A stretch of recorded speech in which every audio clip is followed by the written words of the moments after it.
My name is Elena Ward, and on Christmas night, in front of my entire family, my sister snatched my crutch out of my hand and screamed, "Stop faking it, you're just leeching." I crashed onto the hardwood floor while the room filled with laughter, whispers, and the sound of someone hitting record on their phone. My parents didn't move.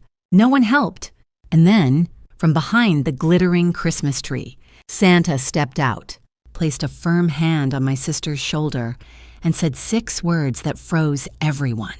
Before I tell you who he really was and what he said, can you tell me where you're listening from right now and what time it is? I want to know I'm not telling this alone. The room around me blurred as Santa's hand settled on my sister's shoulder. But before he spoke, before the entire night unraveled, I felt something inside me snap open, like a door I'd spent my whole life trying to keep shut.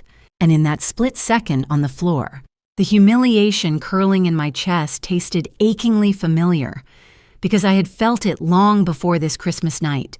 I grew up in a small town tucked between quiet highways and endless cornfields, the kind of place where everyone knew everyone, and every family had a reputation, good or bad. Ours was known as the perfect family, or at least, that's what people thought when they looked at my sister. She was the golden child in every sense, bright, athletic, effortlessly charming. In school, teachers adored her. Neighbors complimented her. At church, people whispered about her future like it was a prophecy. Scholarships, leadership, success. My parents basked in the praise as if it were theirs. And then there was me, the other daughter, the one who came into the world too early, too fragile, too complicated. I spent more days in hospital rooms than playgrounds. I had surgeries before I learned the alphabet. I knew the smell of antiseptic better than the smell of birthday cake. My parents tried at first any decent parent would, but I could see the weariness in their eyes every time a doctor said, "We'll have to keep monitoring her condition." They loved me in the way people love burdens they carry them, but they resent the weight. My sister would come home with gold medals, perfect report cards, science fair trophies. I would come home with medical bracelets, therapy instructions, warning signs. People congratulated my parents for raising such a talented daughter, but every compliment about her turned into a shadow cast over me. I overheard my mother once she thought I was asleep whispering to a friend on the phone, "I worry what will happen to her when we're gone. She'll never be independent. Who would take care of someone like her? Someone like her." The words embedded themselves deep, growing roots inside my chest. Money flowed freely toward my sister's dreams dance classes, summer camps, brand new sports gear, college prep tutors. They called it investing in the future. For me, anything spent was labeled medical expenses, an annoyance, a drain on the budget. My Christmas gifts were always practical: compression socks, a heating pad, a cheap sweater from the clearance rack with the tag still half ripped. I remember watching my father hand my sister the newest phone one Christmas morning, while my mother filmed her excited reaction for Facebook. Then they turned to me with a small, flat gift bag, a refill of joint supplements, and an extra large pair of winter gloves. "These will keep you warm," my mother said, as if warmth could fill the hollow ache inside me.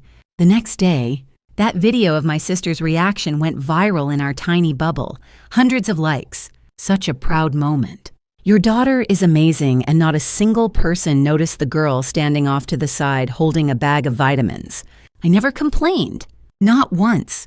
Complaining would make me ungrateful, and I was already labeled difficult simply by existing. So I learned to be quiet, to move softly, to not make people uncomfortable with my pain. I learned to celebrate my sister's success even when it pressed on the bruise inside me. I learned to laugh at myself before others could. And most of all, I learned to survive without taking up space. As we grew older, the gap between us widened. My sister excelled in sports, dated the popular boys, became prom queen. I limped through high school, missing weeks at a time for medical appointments. My body never quite kept up.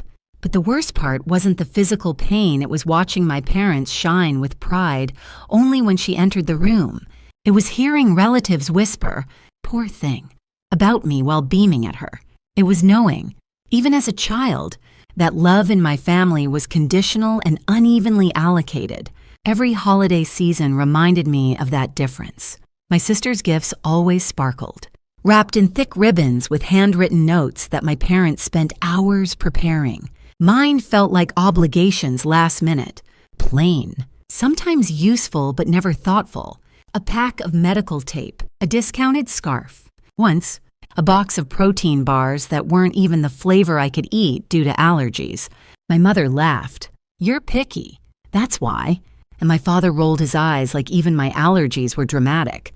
Still, I told myself to be thankful, to not make trouble, to swallow the bitterness like medicine and pretend it didn't burn. I believed foolishly that if I stayed quiet, if I worked hard enough, if I tried to make myself small and easy, one day I might finally earn the kind of love my sister received effortlessly.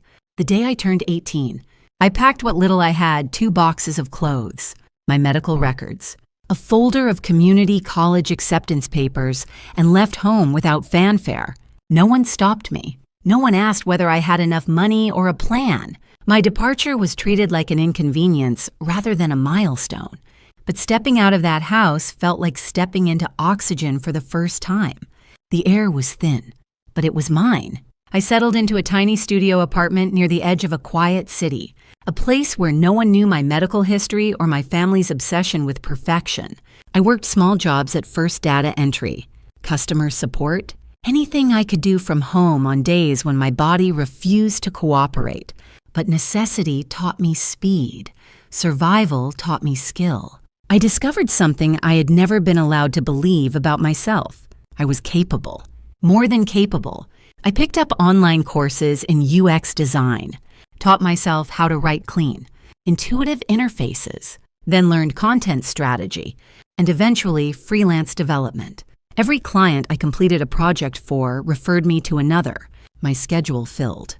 My confidence grew, and for the first time in my life, I began to imagine a future I could shape with my own hands. My parents assumed I was scraping by on disability checks, something they repeated to relatives often, shaking their heads like I was a disappointment they had given up trying to fix. They never asked where I worked or what I did. They never wondered why I no longer needed financial help. The truth was, I didn't tell them, not because I wanted to hide, but because I knew exactly what would happen if I shared my success. They would either take credit for it or find a way to weaponize it. Peace, for me, was built on privacy, and privacy was something I had earned.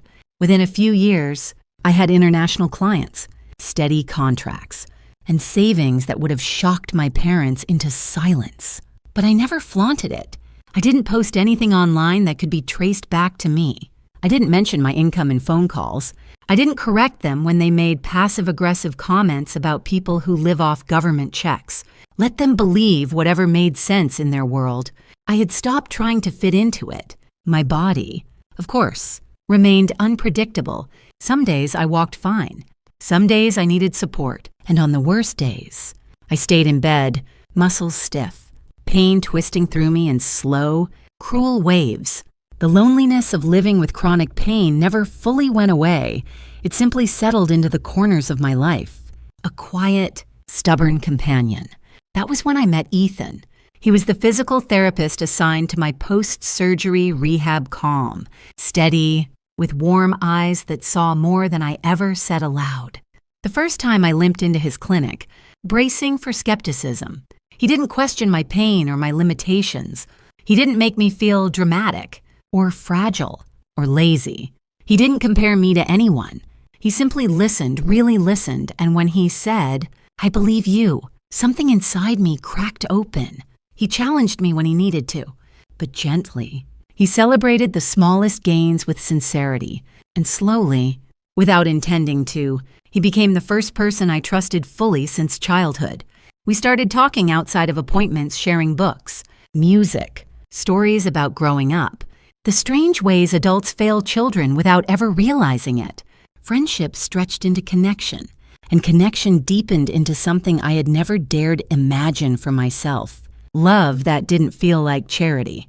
When Ethan asked me one night, as we sat on his couch with takeout boxes between us, would it be okay if we called this dating? My throat tightened. I said yes, but a part of me was terrified.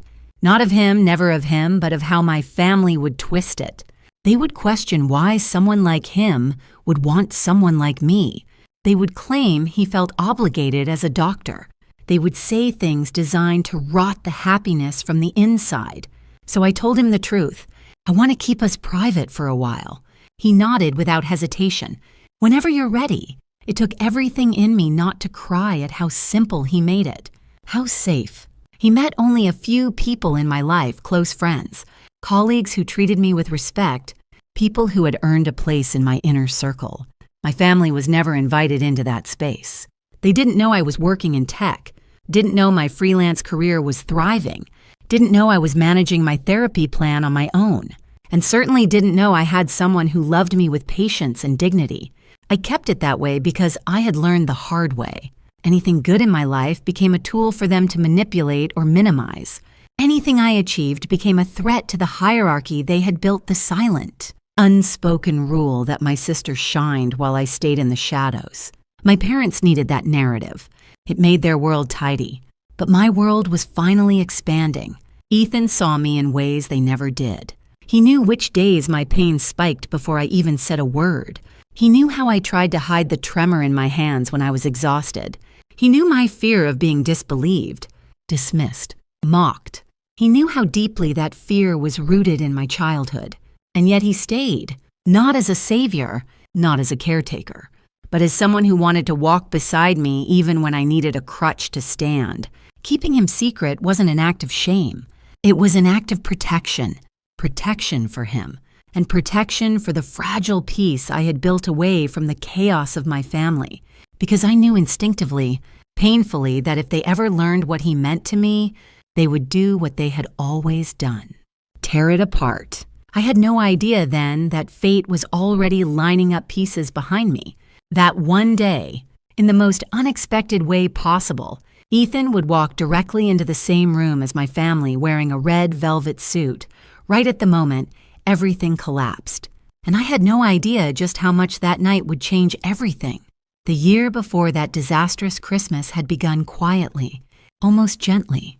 My work was steady, my routines familiar, and Ethan and I had settled into a rhythm that felt like safety, a feeling I hadn't known since childhood.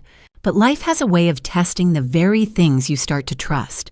For me, the test came in the form of another accident. One slip on a wet staircase outside my apartment building, one sharp crack along my already weakened leg, and suddenly everything I'd worked to stabilize was thrown into chaos again. The pain was blinding, the swelling immediate. The doctors told me the fall had aggravated old scar tissue and damaged nerve pathways that were already compromised. Walking, which had been manageable with bad days sprinkled between good ones, became unpredictable and painful. On the worst days, I couldn't put weight on my leg at all, and so the crutch, once an occasional support, became part of my daily life. Ethan was right there, from the first night in the ER to every rehab session that followed. He rearranged his schedule so he could oversee my treatment personally, guiding me through exercises with steady hands and calmer words than I deserved on days when frustration tangled in my throat. He learned the precise angle my knee locked, the exact pressure that caused my muscles to spasm, the subtle tremor in my voice when I was trying too hard to pretend I wasn't in pain. And he shielded me from guilt, too guilt for slowing down, guilt for canceling plans, guilt for needing help at all. Your body isn't failing you. He would tell me, it's fighting to keep up. Let it rest when it needs to. If only the people who raised me had possessed even a fraction of that understanding.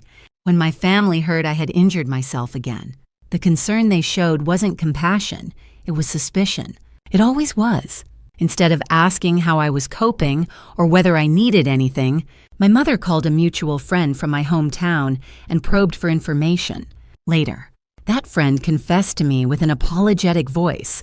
Your mom asked if you were exaggerating things, something about disability checks. It hit me harder than I expected.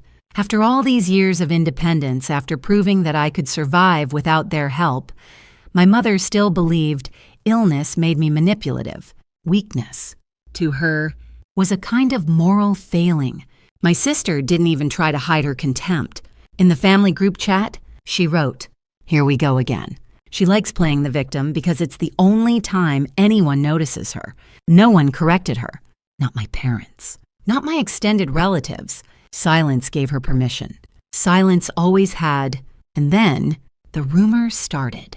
A cousin, someone who barely spoke to me, had been at the physical therapy center on a day when Ethan was helping me practice taking a few unsupported steps along the wall. It had taken every bit of strength I had. My balance wobbled.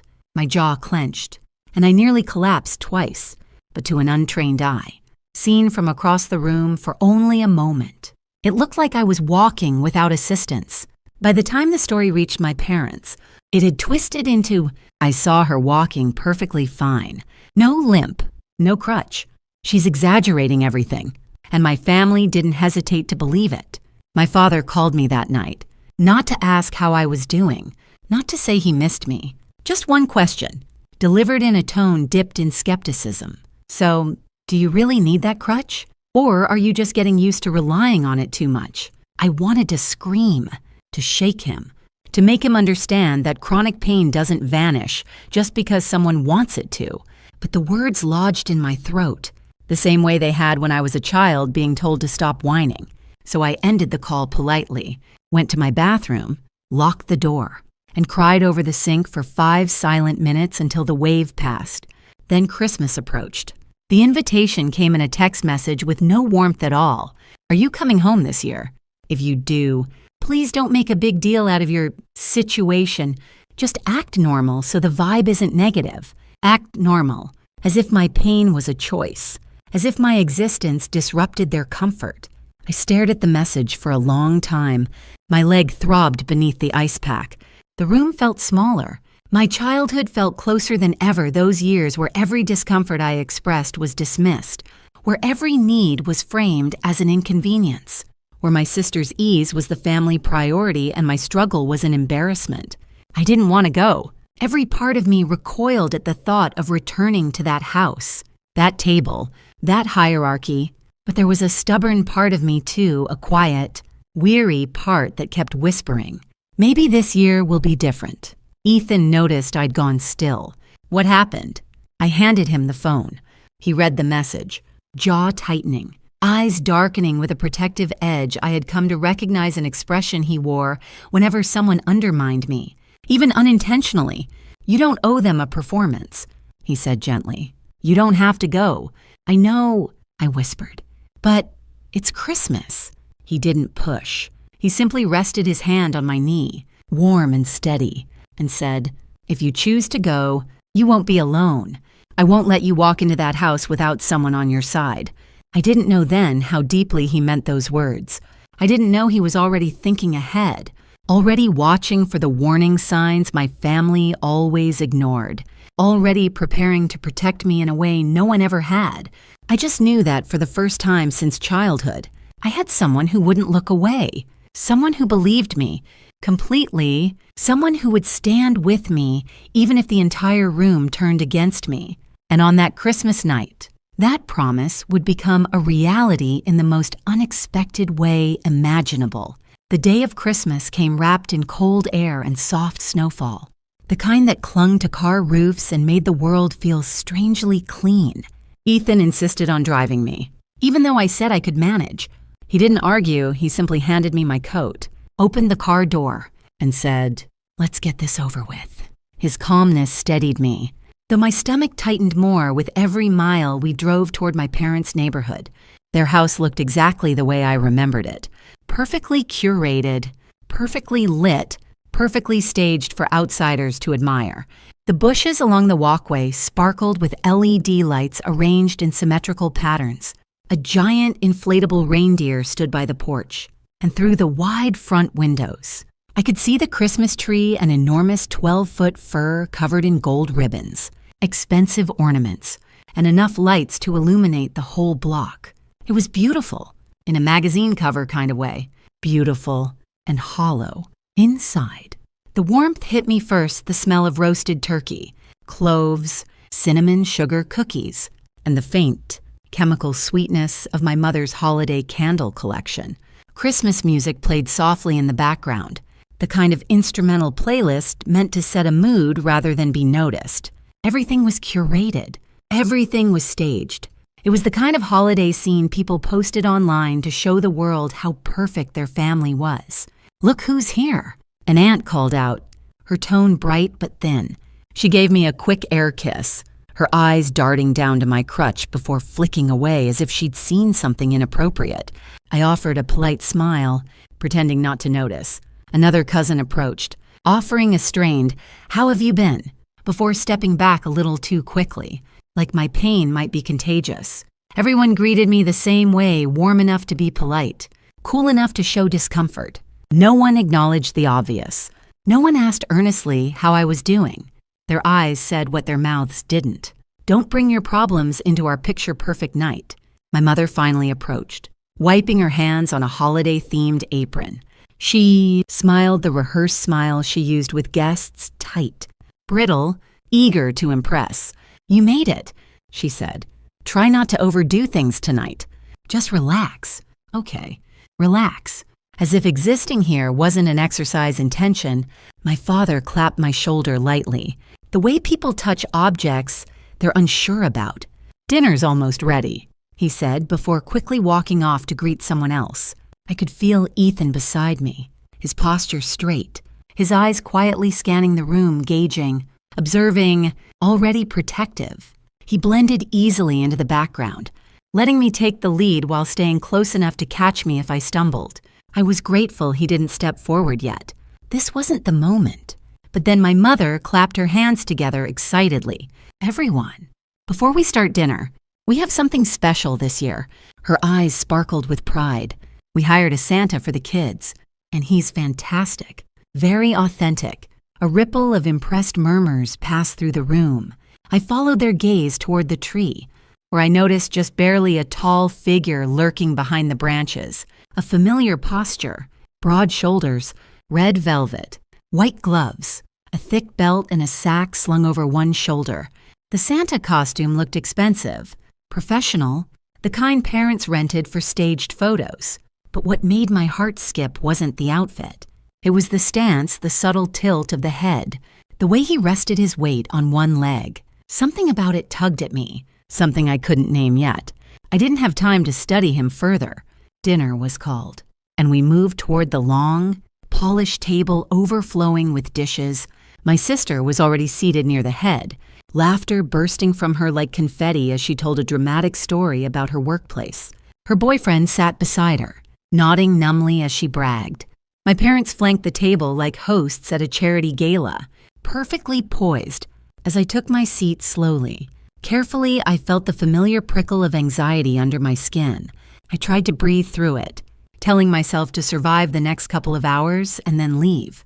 My sister's voice cut through my thoughts. "So," she said, leaning back in her chair, "work must be slow for you."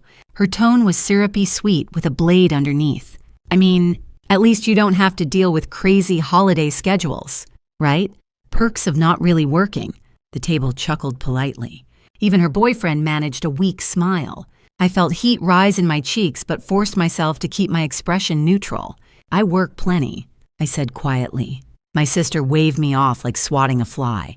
"Freelancing from your couch doesn't count. You don't even have to change out of pajamas." She laughed, taking a sip of wine. Imagine being that lucky. I didn't look at my parents.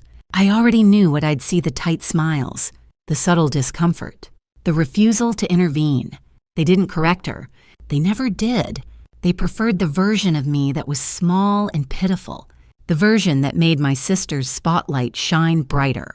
The conversation flowed around me, full of holiday plans, vacation stories, promotions, new purchases, gossip about neighbors, every topic a reminder of how much they believed I didn't have or didn't deserve. My sister talked about her upcoming trip to Aspen, how her boss adored her work ethic, how she was thinking of buying a new car because the old one just feels outdated. She looked at me when she said it, eyes gleaming with triumph. "Some of us actually earn what we have," she added lightly. My fork paused midair. Ethan's hand touched my knee under the table, a grounding gesture. I breathed. My mother changed the subject abruptly, laughing too loudly. desperate to keep the mood cheerful for the guests. Anything that risked conflict was treated like a stain on her perfect holiday image. But I saw it. The quiet look she exchanged with my father, an unspoken agreement. Don't encourage her. Don't contradict her sister. Don't ruin the picture. Their silence wrapped around me like barbed wire. At one point, my aunt leaned in and whispered, "You should smile more. Dear, don't look so tense. It's Christmas." She didn't understand that every muscle in my body was working to hold me together. From the corner of my eye, I caught a glimpse of Santa again, half hidden behind the tree, still and watchful. Something about the way he observed the room made my pulse quicken. There was intention there. He wasn't just an actor waiting for his cue. He was waiting for something else, watching everything. Dinner dragged on. Each comment from my sister pressing deeper into old wounds. Each laugh at my expense. Each dismissive glance from my parents. Each attempt to pretend I didn't exist. It all built towards something I could feel, but not yet name. The night was poised on a knife's edge. I could sense it, the tension, the fragility, the humiliation brewing beneath the surface. And Santa wasn't the only one watching. Ethan was, too, but his time to step forward hadn't come yet. Not yet, because the real breaking point, the one that would shatter everything they thought they knew about me, was still waiting, just beyond this perfect, glittering facade of a Christmas night. After dinner, the house shifted into that familiar post-meal chaos chairs, scraping back, glasses clinking, relatives gathering their children, and the soft shuffle of bodies moving toward the living room where the giant tree waited with a mountain of wrapped gifts beneath it. Christmas music played faintly from the speakers, cheerful and warm, a stark contrast to the tightening feeling in my chest. I stood slowly, gripping my crutch with both hands, giving my leg a moment to adjust before I tried to move. The room felt smaller now, the lights too bright. Every pair of eyes quickly glancing at me and then away. People were careful not to stare too long.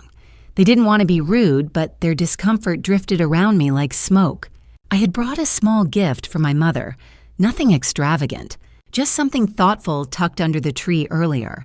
I wanted to retrieve it before the chaos of present opening began. Or maybe I simply wanted to do something with my hands, something to anchor myself in that room where I always felt out of place. I took a slow step, then another, heading toward the coffee table. But before I could reach it, my sister stepped into my path.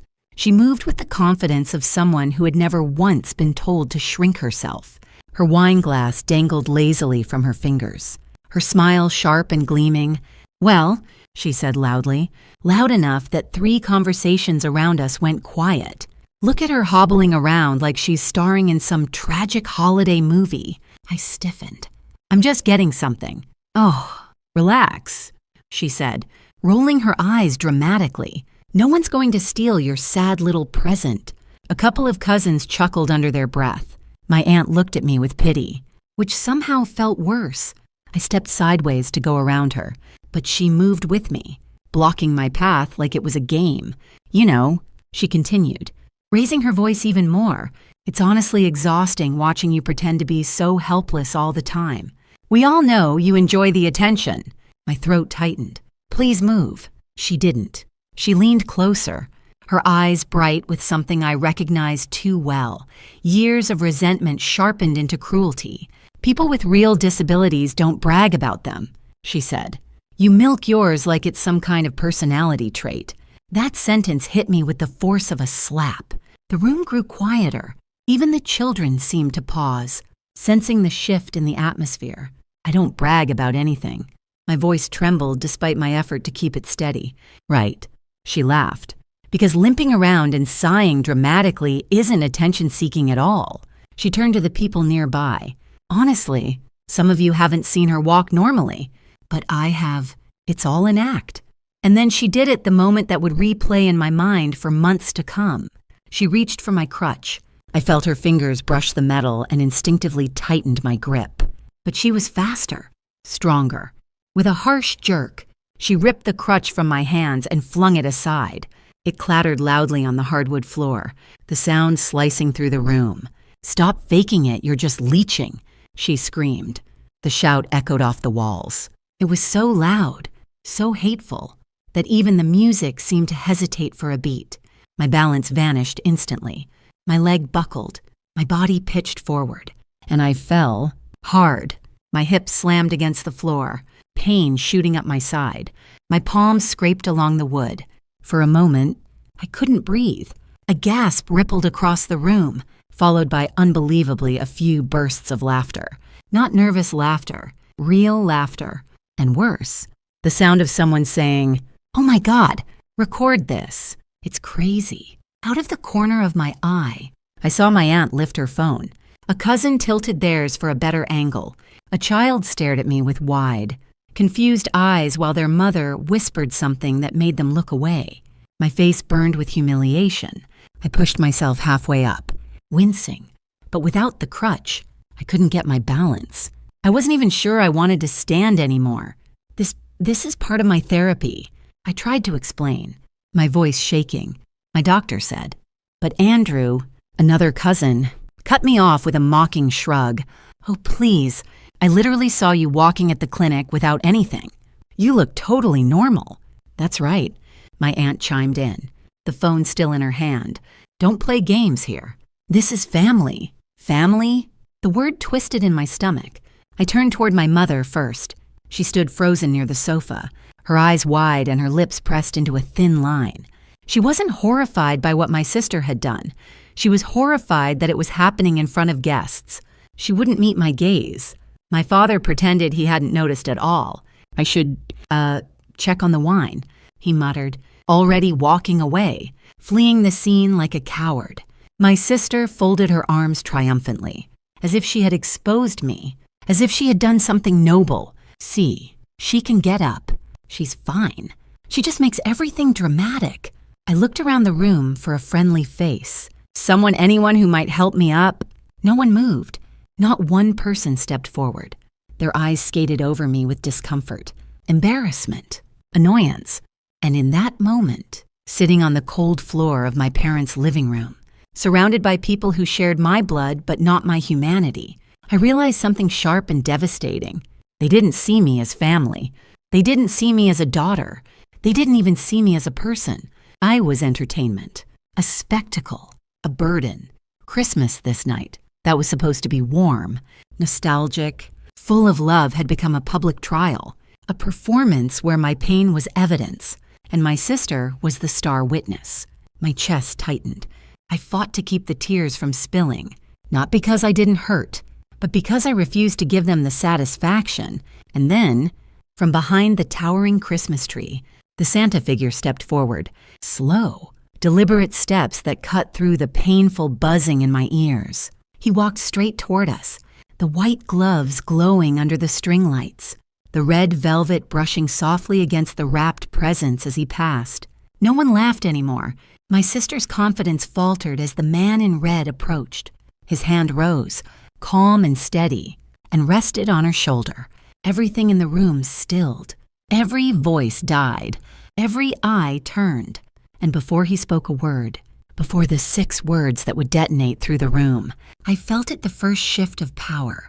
But the worst moment of my life had already happened, and they had all watched it like a show. The room froze around me like someone had sucked all the sound and warmth out of the air. I was still on the floor, my palms stinging, my hip throbbing, my breath trembling in shallow bursts. My sister stood over me, chest rising and falling with the adrenaline of her outburst. Her chin lifted as if she'd won something. People whispered. A few phones still pointed in my direction. Someone muttered, "Is she okay?" but made no move to help. And then the atmosphere shifted. It was subtle at first, a hush that rippled outward, pressing against the walls. The children stopped fidgeting. My aunt lowered her phone. Even the music seemed to fade into the background. All eyes turned toward the Christmas tree. Santa stepped forward. Slow, deliberate steps. The red velvet suit brushed softly against the lower branches, scattering a few needles across the floor. The white-gloved hand tightened briefly around the strap of the sack slung over his shoulder. His boots creaked against the wood as he walked. each step echoing in the unnerving stillness that had fallen over the room. He moved until he was standing directly between me and my sister. My sister's bravado wavered. She shifted her weight, one hand dropping self-consciously to her side, as if the sudden presence of this imposing figure in red had unsettled her. Santa turned toward her fully. Then, with a calmness that cut sharper than any shout, he placed one gloved hand on her shoulder. His touch wasn't harsh, but it was firm enough to still her completely. You could feel the energy shift, the power slipping out of her grasp like sand through fingers. Everyone waited. Santa inhaled slowly, then spoke low, steady, unmistakable. "She's not faking. I am her doctor." 6 words. 6 words that detonated through the room like a gunshot. My sister's mouth dropped open. My aunt's phone fell to her lap. My father paused mid-pour at the drinks table, the wine bottle shaking slightly in his hand. My mother blinked, stunned, as if someone had slapped her awake from a dream she'd spent years convincing herself was real. Santa didn't move. He stood tall and unshaken, one hand still on my sister's shoulder, the other slowly reaching up toward his own face, his fingers curled around the edge of his fake beard. With one smooth motion, he pulled it down. The beard dropped to his chest. Then he removed the hat. And suddenly, Santa wasn't Santa anymore. He was Ethan. My Ethan, my doctor, my partner, my anchor. I heard someone gasp loudly, maybe my mother, maybe one of the cousins. It didn't matter. The room had gone stone silent as the truth unfurled. My sister stared at him like she couldn't process what she was seeing. "Oh, what?" she stammered. You're the Santa they hired." "No," Ethan said, his voice steady, the edge of anger beneath it razor sharp. "I'm the Santa I arranged to be here." Confusion rippled through the room. My mother finally found her voice. But we booked a professional online. I intercepted the booking before you confirmed it." Ethan replied without looking away from my sister. I had a feeling tonight wouldn't be safe for her. The words dropped like stones. "Safe." He said safe, as if danger lived in this house, and the truth was, it did. Not danger of the physical sort, but the kind that strips a person of dignity piece by piece until they forget they deserve better. The kind of psychological cruelty that masqueraded as family tradition. Ethan turned away from my sister and finally knelt down beside me. His movements were gentle, practiced hands sliding under my arm, bracing my back, supporting my weight as he helped me sit upright. His eyes scanned my face first, then my leg, assessing the pain without needing me to speak. "You fell hard," he murmured. "Are you dizzy?" "A little," I whispered. My sister took a shaky step back.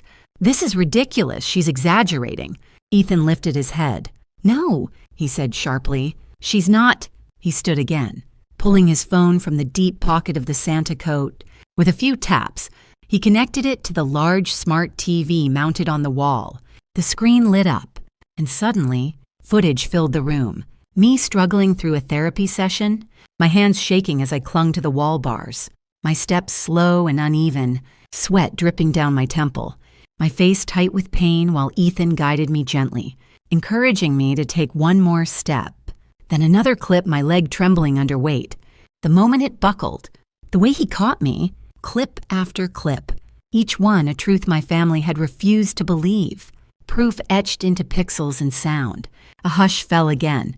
"This," Ethan said, sweeping a hand toward the screen, "is what she deals with every day. She's in recovery from multiple injuries. Her nerve function is compromised. Her balance is unstable. Every step she takes requires effort, real, painful effort." He turned to the room, and tonight, instead of supporting her, you assaulted her. A few jaws dropped. Someone exhaled shakily. A cousin whispered, "Oh my God." My sister's face drained of color. I didn't assault her. I was just, "You grabbed her crutch," Ethan said, eyes cold, and physically removed her mobility aid. "That is violence." The word hit the room like another explosion. My mother took a step forward, hands clasped as if praying. "We didn't know." "No," Ethan cut in. "You chose not to know." He tapped his phone again. Medical charts appeared on the screen. MRI scans, treatment plans, doctor's notes. My entire medical truth laid bare because my family had never cared enough to ask for it. For years, he said slowly, you've questioned her pain. You've dismissed her symptoms. You've called her dramatic, lazy, manipulative. You let rumors define your daughter instead of asking her what was real. He turned toward my father, who looked as if his spine had dissolved. You saw her fall and walked away. My father swallowed hard. I thought it was better not to embarrass her by making a scene. No, Ethan snapped. You didn't want to embarrass yourself. My mother's face crumpled, but she still didn't step forward, still didn't kneel, still didn't touch me. Ethan looked down at me, and his voice softened not for them, but for me alone. You deserved better than this, he whispered. Then he straightened, and for everyone's clarity, he announced, I recorded what happened tonight. Her fall, the comments, the laughter, the intimidation, the insults, all of it. Gasps burst around the room like popcorn. This is harassment, he continued, and discrimination against someone with a disability, if she wishes. We can take this to the authorities. My sister shook her head violently. You wouldn't. He looked at her without blinking. Try me. Silence flooded the room again. But this time, it wasn't the silence of dismissal. It was the silence of consequences. The silence of people realizing the roles had shifted. For the first time that night, and perhaps for the first time ever, I wasn't the one being examined. Every eye turned toward me, not with pity, not with derision, but with an unease that came from being forced to confront the truth my sister had tried to rip away with my crutch, the truth Ethan had dragged into the light with 6 words, the truth that none of them could bury anymore, because the night had changed, and so had I. The silence that followed Ethan's words wasn't peaceful. It was suffocating, thick, heavy, the kind of silence people create when they suddenly realize they've been watching the wrong villain in the story. My aunt was the first to move. She lowered her phone so fast it nearly slipped from her hands, shoving it into her purse as if destroying the evidence could erase the fact that she'd been recording my humiliation like it was holiday entertainment. A cousin beside her looked down at the floor, cheeks crimson, unable to meet anyone's eyes. One by one, the expressions in the room shifted from amusement to discomfort, from smug superiority to shame. My sister, usually so sharp and poised, looked caught between anger and panic. Her mouth opened, then closed. She took a step forward, her voice wobbling. I didn't mean it like that. I was just worried about Mom and Dad. Okay. I didn't want you to what? I interrupted. My voice wasn't loud. It didn't need to be. The room was so quiet I could have whispered and every person would have heard me. My sister swallowed. To embarrass them, I let out a small, disbelieving laugh. Embarrass them. You shoved me to the floor in front of our entire family. You called me a leech. You said I was faking a medical condition. My voice cracked, anger and exhaustion tightening around each word. And you think I am the embarrassment. My mother winced barely but didn't step closer. I took a breath, feeling Ethan's steady presence beside me. His hand hovered near my back, close enough to offer support but not close enough to speak for me. This moment wasn't his to take. It was mine. For years, I began slowly. You all made me feel like I was a burden, like my existence was some inconvenience everyone had to tolerate.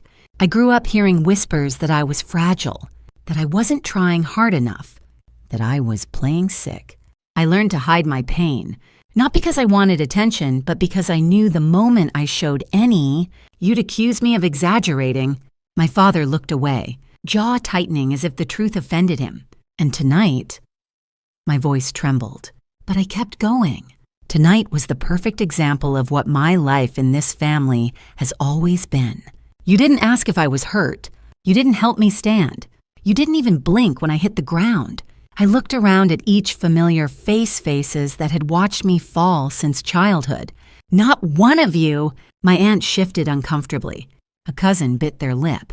My sister crossed her arms like a shield. And you, I said, turning back to her, you were so eager to expose me. that you didn't even consider you might be wrong. You didn't care about the truth. You cared about the performance. You cared about proving a point. I shook my head slowly. But the only thing you proved is how little you've ever seen me. My sister's eyes glistened. Not with remorse, no. With embarrassment, fear, consequences she hadn't expected. My mother finally spoke.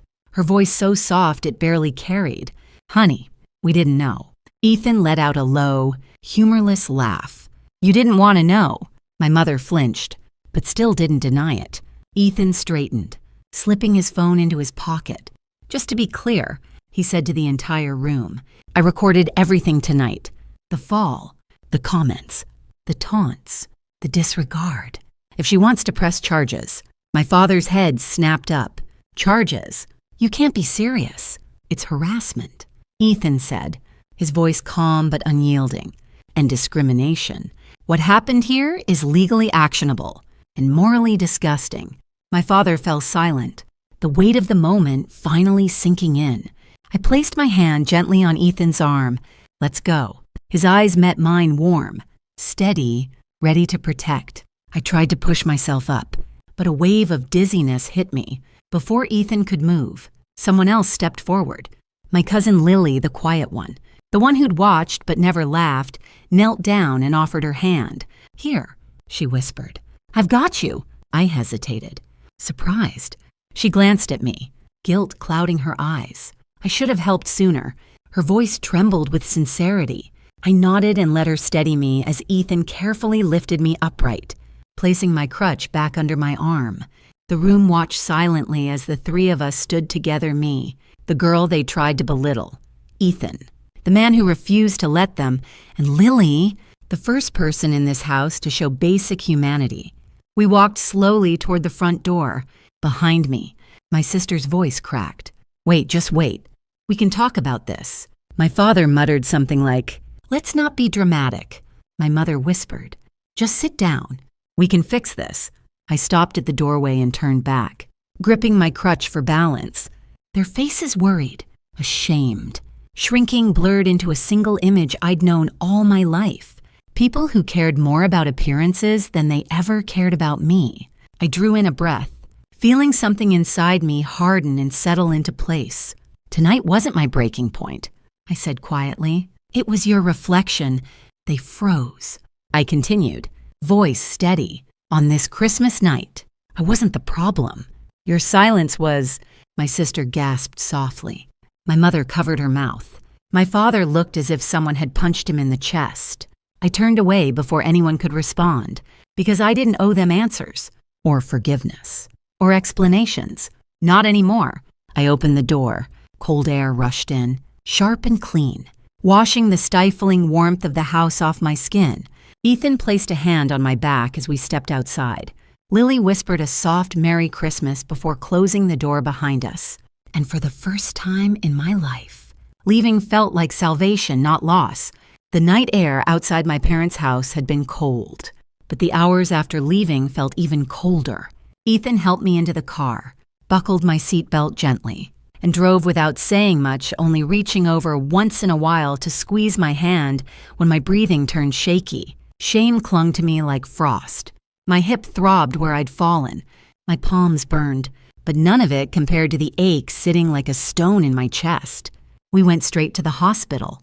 The fluorescent lights in the ER made everything feel harsher, sharper. A nurse brought me a warm blanket. Ethan explained what had happened, choosing clinical language even though his voice shook with anger. The doctor ran x-rays, checked my vitals, examined the bruising spreading across my hip. Physically, I was lucky. Nothing new was broken. No concussion. The pain would take days to settle. But the damage was mostly emotional, a phrase the doctor used with a sympathetic look. High stress can worsen nerve pain, he added. Take it easy, rest, and avoid environments that trigger this kind of trauma. Avoid environments. He meant my family. 2 days later, Ethan and I sat in a quiet office decorated with framed certificates and soft beige walls, a disability rights attorney who specialized in harassment and discrimination cases. She had a calm presence, the kind that made speaking feel easier. Ethan played the video he recorded on Christmas. The moment my sister yanked my crutch, the fall, the laughter, the comments, the phones raised like spectators at a circus. The room fell silent except for the faint hum of the heater. When the attorney finally spoke, her tone was firm. This isn't just cruelty. This is harassment, targeted humiliation. And the removal of a mobility aid can legally be considered assault. My stomach flipped. Hearing it labeled as something real, as something wrong, made my throat tighten. You have a case, she continued. If you want to pursue it, even if you don't press charges, you can file a civil claim. What happened to you is not only morally unacceptable, it's unlawful. I nodded slowly. I didn't know what I wanted yet. The idea of a lawsuit against my family made me feel sick, but pretending nothing happened felt even worse. We'll think about it, Ethan said gently, placing a comforting hand on my back. The attorney gave me a card and told me to reach out when I was ready. The video didn't remain only in the attorney's office. Ethan had saved 2 versions, the full recording and a shorter clip with faces blurred, just the sound of my sister yelling, the image of my crutch being torn from my hands, and the crowd reaction. It was the shorter version he uploaded anonymously to an online disability advocacy forum, hoping for advice. He didn't expect it to explode. Within hours, it jumped platforms. Someone posted it on Twitter, another on TikTok. Overnight, it gathered millions of views. Strangers debated it, dissected it, condemned it. The audio my sister's scream, "Stop faking it, you're just leeching," became one of the most recognizable, infuriating 6 seconds on social media for a week straight. Comments flooded in. Who rips a crutch from someone? That's assault.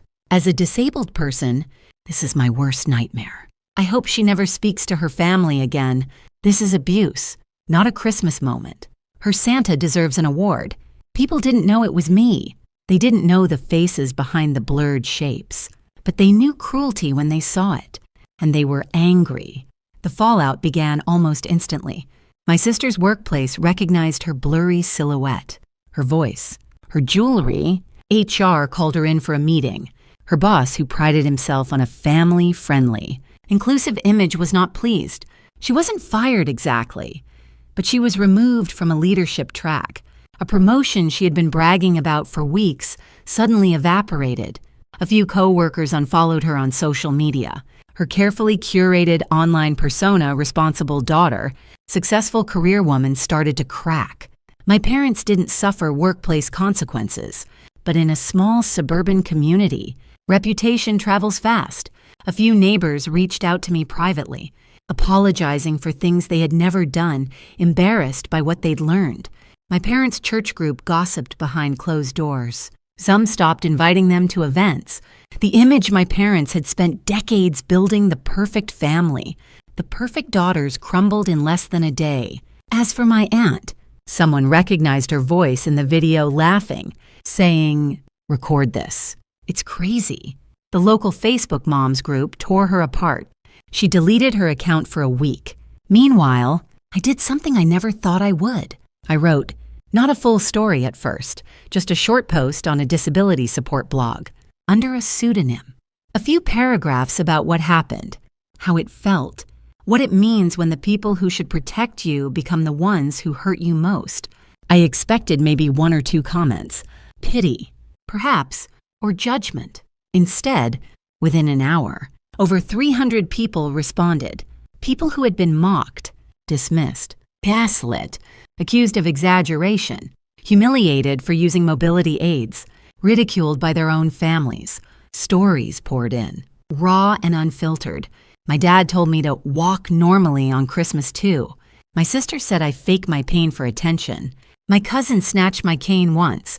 I fell and broke my wrist. I'm crying reading your story. I've lived it. I read every single comment. Some made me cry. Some made me angry. Some made me feel seen in a way I'd never experienced. I responded to a few, thanked them, shared small pieces of my heart I had kept hidden for years. And for the first time, I realized something powerful. I wasn't alone. I wasn't crazy. And I wasn't the villain they made me out to be. My pain was real. My experience was real, my voice was real, and people were listening. Ethan saw the change in my face as I read the comments, something uncoiling, something long buried rising back to the surface. "You're not invisible anymore," he said softly. No, I thought, not anymore, and I wouldn't let myself be ever again. A full year passed, though in many ways it felt like I had lived an entire lifetime between those two Christmases. The woman who had walked, or rather, trembled into my parents' house 12 months earlier was not the woman who lived here now. My recovery was slow but steady. Therapy became part of my weekly rhythm, and though I still relied on my crutch and occasionally my wheelchair on harder days, I moved with more confidence than I ever had. My body was still unpredictable, but I no longer saw that unpredictability as something to apologize for. Instead, I learned to listen to it, honor it, and fight for it the way I once wished someone would fight for me. My blog had grown too. What started as a single anonymous post had turned into a space where thousands of people shared their stories. Mothers, students, veterans, teens, people with disabilities, chronic illnesses, trauma, and scars no one could see. Over time, I added a podcast and short-form videos, each episode focusing on boundaries, self-worth, pain, healing, and the complexities of family. My voice, once shaky and unsure, found its purpose. The shock came when a disability advocacy organization nominated my platform for a small community award. I didn't think much of it, but then I won, standing on stage with my crutch beside me, delivering a short speech about visibility and dignity. I felt something I had never felt growing up. I felt proud of myself. Ethan was there in the audience, smiling like the world had finally caught up to what he'd seen in me all along. He and I had grown stronger, closer, softer with one another. He wasn't just my doctor anymore, nor just my partner. He had become my home. On one quiet evening, he talked gently about rings. Not a proposal, yet just a conversation. A possibility, a shared future. And for the first time in my life, the idea didn't frighten me. It felt like the logical next step in a life I was finally choosing for myself. When December rolled around again, the memories of last year surfaced. But the pain no longer swallowed me as whole as it once had. It sat inside me quietly, something I acknowledged, understood, and no longer feared. It was part of my story, not the definition of it. My parents sent a message on December 22nd. "It's been a year. Come home for Christmas. Let's put last year behind us." Then another, from my mother, "We just want things to be normal again. The family misses you." And from my father, "Let's heal. Come for dinner. Don't be stubborn." For a long moment, I simply stared at the screen.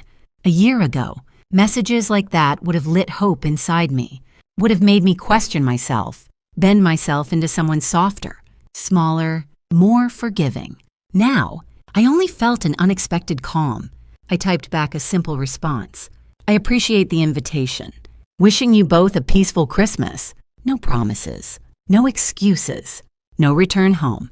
Then I put my phone face down and didn't pick it up again. On Christmas Eve, my apartment glowed with soft, warm lights. The tree in the corner was only half decorated. My friends insisted on finishing the other half themselves. The living room smelled like cinnamon, hot cocoa, and gingerbread. Laughter filled the space, low and genuine. People sprawled across my couch and floor my chosen family. Some were friends from work. Some were members of the disability community I'd connected with online. One was a woman who had messaged me after the Christmas video went viral, saying she understood. Another was a man with a mobility aid of his own, who became a friend after we exchanged messages about chronic pain and boundaries. Ethan emerged from the hallway wearing half of a Santa suit, the hat and the coat, but not the beard. He handed out small gifts from a shopping bag instead of a sack, and everyone teased him affectionately. "Next year," I said, smiling, "you're going full costume again." He grinned. "Only if you promise not to traumatize me with another Christmas dinner." I laughed a full, easy, unbroken laugh I hadn't experienced in years. And for the first time, it didn't feel like laughter stolen from pain. It felt like a new chapter entirely. When we gathered around the table, a smaller one than the one in my parents' house. Mismatched chairs and all, I looked around at the faces glowing in the candlelight. People who didn't share my blood but shared something deeper: humanity, empathy, choice, my chosen family. At some point in the evening, my phone buzzed, a new message from my mother. "We waited for you. Please call when you can." I read it, quietly, then placed the phone aside without replying. The message didn't tear at me the way it once would have, because the truth was clear. Now pain might linger, history might stay written, but I no longer needed to return to a place that had never protected me. Ethan slid into the chair beside me, his arm brushing mine. "You okay?" "Yes," I said, surprising myself. "I actually am." He smiled softly, reaching under the table to squeeze my hand. The warmth of his touch settled into my chest, grounding me in the moment. As the night unfolded, gifts exchanged, stories shared, cookies devoured, I found myself reflecting on how much had changed, how much I had changed. No longer shrinking, no longer apologizing, no longer waiting for acceptance from people incapable of giving it. I looked around the room once more and realized something simple and profound. This was Christmas. This was love. This was home. And I had built it myself, piece by piece, boundary by boundary, truth by truth. Not from the family I was born into, but from the family I chose. As the night in my apartment wound down, laughter softened into gentle conversations. Mugs clinked against one another, and someone put on a playlist of slow, cozy Christmas songs. I leaned back in my chair, watching the people around me, the mismatched, imperfect, beautiful group that had become my sanctuary, and somewhere between their smiles and the warm glow of the string lights, my mind drifted back to that Christmas a year ago. The fall, the sting of the hardwood floor, the laughter, the silence. The way my sister's fingers tightened around my crutch before she ripped it away. I used to replay that moment with shame. Now I replay it with clarity. Because the truth is this: if that night hadn't happened, if I hadn't been pushed to the ground in front of everyone, if Ethan hadn't stepped out from behind the tree, if the truth hadn't stripped the room bare, I might have kept pretending. I might have stayed the quiet daughter, the accommodating one, the one who bent until she nearly snapped. I would have sat through another holiday pretending I was okay, pretending the hurt didn't matter, pretending their silence wasn't suffocating me. But that fall drew a line in the sand, a line between a family that claimed me and a family that chose me, between people who watched me collapse and people who helped me stand, between those who knew my pain and those who refused to see it. And now, looking around my small apartment at the faces that felt like home, I finally understood something I'd been too afraid to admit. You don't have to prove your pain to people who are invested in doubting it. You don't have to shrink yourself to fit into a version of family that only functions if you stay small. Strength isn't measured by how long you endure mistreatment. It's measured by the moment you decide you deserve better. Sometimes healing isn't walking further, it's walking away. I stood slowly, adjusting my crutch, and looked at the tiny Christmas tree in the corner, simple, handmade ornaments. A star a friend had 3D printed for me, lights that flickered softly like a heartbeat. Ethan caught my gaze from the couch. No Santa suit this time, just him, laughing at a joke one of my friends told.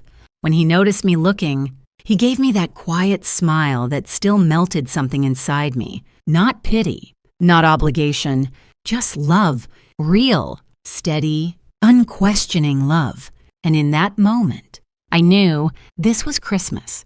This was peace. This was the life I had built on the other side of pain.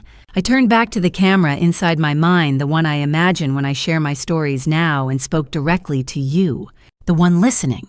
If your Christmas has ever felt like mine once did, full of judgment, comparison, or quiet cruelty, ask yourself this: would you choose to stay at that table?